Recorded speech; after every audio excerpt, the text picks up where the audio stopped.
கர்த்தருக்கு ஸ்தோத்திரம். இந்த நாள் தேன்துளி நிகழ்ச்சியிலே உங்களை நான் மீண்டும் சந்திப்பதில் அதிக மகிழ்ச்சி அடைகிறேன். இந்த நாளிலே ஆண்டவராய் இயேசு கிறிஸ்து பிரசங்கித்த வார்த்தைகளிலே ஆவியில் எளிமை உள்ளவர்கள் பாக்கியவான்கள். அதில் அந்த ஆவியிலே எளிமை அதை குறித்து ஒரு வசனத்தை நாம் இன்றைக்கு பார்க்க போகிறோம். ஏசாயா தீர்க்கதரிசியின் புத்தகம் 66ஆம் அதிகாரத்தில் 3வது வசனத்தில் இது சொல்லப்படுகிறது. 2வது வசனத்தில் அது என்ன சொன்னால், கர்த்தர் சொல்லுகிறது என்னவென்றால், வானம் எனக்கு சிங்காசனம், பூமி எனக்கு பாதபடி, நீங்கள் எனக்கு கட்டும் ஆலயம் எப்படிப்பட்டது, நான் தங்கியிருக்கும் ஸ்தலம் எப்படிப்பட்டது, என்னுடைய கரம் இவைகளெல்லாம் சிருஷ்டித்ததினால் இவைகளெல்லாம் உண்டாயினே என்று கர்த்தர் சொல்லுகிறார். ஆனாலும் சிறுமைப்பட்டு ஆவியில் நொறுங்குண்டு என் வசனத்துக்கு நடுங்கிறவனையே நோக்கி பார்ப்பேன். இடத்துல ஆனாலும் என்கிறதான ஒரு காரியத்தை, இந்த ஆலயத்தை கட்டுகிற காரியங்கள் எல்லாவற்றையும் சொல்லிவிட்டு, ஆனாலும் நான் யாரை நோக்கி பார்ப்பேன் என்று சொன்னால், சிறுமைப்பட்டு ஆவியில் நொறுங்குண்டு என் வசனத்துக்கு நடுங்கிறவன்.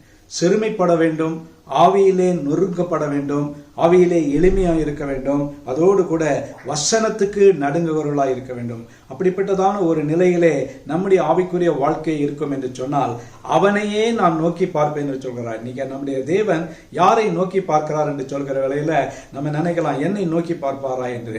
ஆனால் அவர் எப்பொழுது நம்மை நோக்கி பார்ப்பார்? நாம் அவருடைய வசனத்துக்கு நடுங்க வேண்டும். அவருடைய அந்த வசனம் சொல்லுகிறபடி சிறுமைப்பட்டு ஆவியில் நொறுங்குண்டு காணப்படும், கான்ட்ரைட் ஸ்பிரிட் என்று சொல்வார்கள்.